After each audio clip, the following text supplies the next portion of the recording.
Greetings, fellow tarot travelers, tripping through the tetrahedral triptych of cards I shall lay before you. I'm Tarot Torch, and there's an interesting idea that has come to my attention. Did you know that Russian Orthodoxy is the majority religious population in Russia, boasting 42.5% of the population?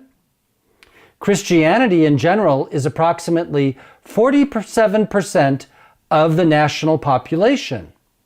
Even atheism, which was the state credo under the past USSR, only composes 13% of the population of Russia today. Muslims in Russia compose approximately 10% of the population, and this includes peoples like the Chechens, the Balkars, the Circassians, the Ingush, the Tartars, and the Kabardins, among many other peoples, and they practice in many diverse Islamic sects, such as Sunni, Shia, Ahmadi, and Sufi practices. The majority of Muslims in Russia are Sunni, with an approximate population of 2.4 million people in 2012, whereas Shia Muslims represent approximately 300,000 people in Russia in 2012. As America falls into deepening relations with Saudi Arabia, Russia likewise is falling into deepening relations with its primary trade partner, Iran. This does not play well with demographics, which shows that Russia will have as much as a 30% Sunni Muslim demographic in 10 to 20 years, populating its military through conscription, which is contrary to a pro-Shiite unification with Iran. Of course, this depends on Sunni-Shia relations. In the past, when fighting a common enemy such as during the Crusades, the Shia primarily fought the Crusaders, ending more or less in a stalemate.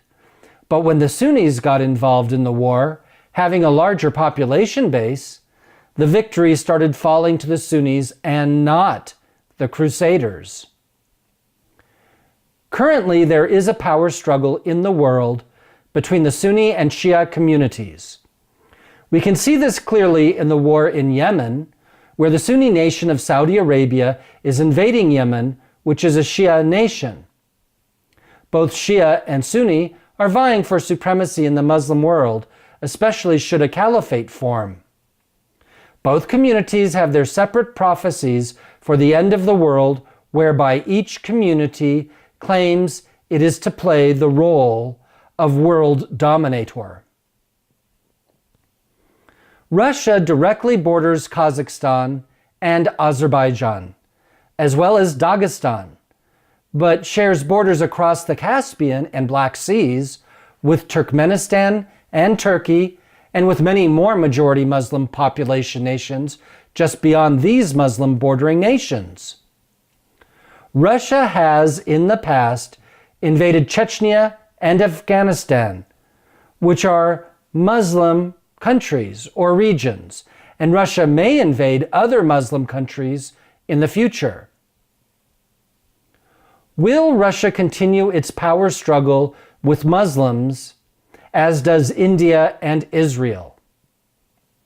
Will Russia support Iran if there is a war between Iran and the West?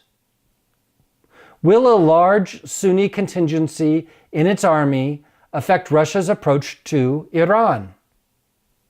With 20% of Israel's population being Russian, approximately 900,000 people, would Russia side with Israel or Iran, remembering that Russia's Shia population is only 300,000, in the face of a genuine military conflict between these two countries? Will Russia one day go Muslim if demographics shift? Well, these are very big questions, and when there are questions for which we have no answer, it's time to ask the tarot cards. I've brought out several decks here, and we're hoping they'll give us insight. They won't tell us what to do or what to think, but the tarot cards always have something interesting to say. And today I've selected for today's Circle of Tarot, the Byzantine Tarot. This is a beautiful deck, and it's not specifically concerning the Russian Orthodox Church because it's pre-Russian Orthodox. It's actually part of the Byzantine Empire. But this is the grandmother of the Russian Orthodox Church. And so it will speak to the Christian aspects that are a part of the Russian fabric of society. And that is this deck here. Also, I'll be using Born in the USSR, which I use frequently when we are discussing Russia. And this is a deck by Alexander Danilov that basically is a collection of posters from Soviet society when the communist government then would plaster the plazas in Moscow and St. Petersburg and other places with propaganda pictures. It's a very interesting deck, and one that's well suited for our discoveries of what's going on in Russia. Now, I don't really have a Muslim deck that is specifically Arabic or specifically for the Russian Muslims. The only Muslim deck I could find that I have, I thought I had another one, but there's the Tarot of Marrakesh. And this is actually a French tarot deck that's done in a Marrakesh Muslim style, and it will represent for us the Muslim contingency. You see, Muslims don't do tarot in general because they are not allowed to have pictures of people's faces in art. So, here are the three decks, and let's see what we find. We'll start by shuffling back in the USSR. This is a higher arcana deck, and because of it, it's a very thin deck. It only sports 22 cards, but it speaks very deeply as to Russia's intentions. Then we have the Byzantine Tarot, which is big and clumsy and difficult to shuffle, but we'll get a couple shuffles in anyways. And then we have the Marrakesh deck, which is smaller and easier to use. I've found that small decks actually work just as good as the big decks. All right, so we'll push these cards to the side, but keep them somewhat in our view so that we run an honest show and everybody knows that we're using the cards that we just shuffled. And I'll put these over to this side, and that gives us room to do our work. So the first card we'll do is the Back to the USSR, Born in the USSR, where the first card is the Chariot. This is a very interesting card, the Chariot. The Chariot card represents so much, and it can represent populations like the Muslim enclave or the Christian enclave. It represents as well missing people. It can also represent a call to war or invasion. The Chariot has many, many meanings, and so it's a very propitious card to have start our layout. Now we'll go to the Byzantine cards, where we have the Hanged Man, and we have the Count of Cups, which relates to the King of Cups, and we have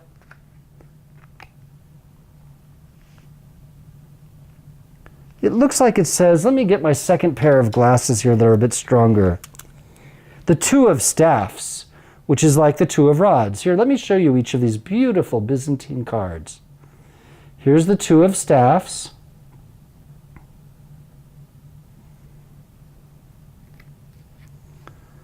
Here's the Count of Cups.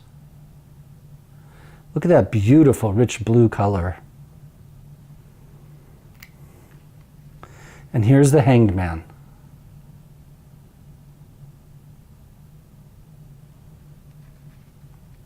And I think what we'll do is we'll put a Marrakesh card on either side of the Chariot And that will give us the Muslim enclave. So we have the 6 of mandalas,